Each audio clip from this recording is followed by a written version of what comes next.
एक जंगल में एक बाघ रहता था।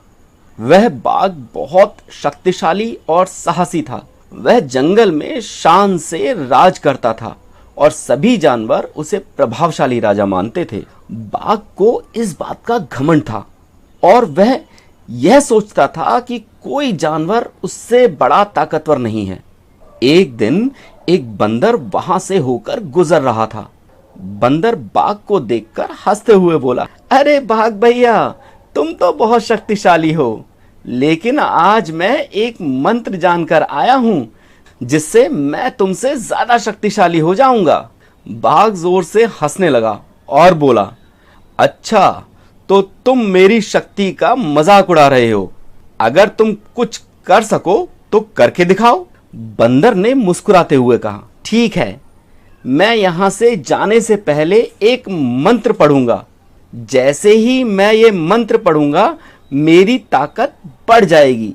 बाघ ने उसे मनोरंजन के लिए मंत्र पढ़ने की इजाजत दे दी। बंदर ने मंत्र जाप करने का दिखावा किया और फिर बाघ के पास आया। बंदर बाघ को अचानक धक्का देकर भाग गया। बाघ चकरा गया और बंदर की ताकत के सामने अचंभित हो गया। उसने सोचा, मेरी शक्ति कितनी भी बड़ी क्यों ना हो, मैंने ध्यान ही नहीं दिया कि कोई छोटा जानवर भी मेरी ताकत का मजाक उड़ा सकता है। बंदर बाघ के पास आया और हंसते हुए कहा, देखा बाघ भैया, हमें अपने पर कभी घमंड नहीं करना चाहिए।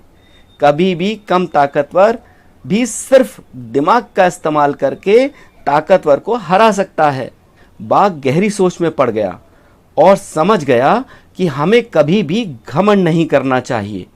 उसने बंदर को धन्यवाद दिया और सभी जानवरों के साथ मेल जोल से रहना शुरू किया। यह कहानी हमें यह सिखाती है कि कभी भी किसी को भी अपनी किसी बात पर घमंड नहीं करना चाहिए। सभी को समान समझकर व्यवहार करना चाहिए।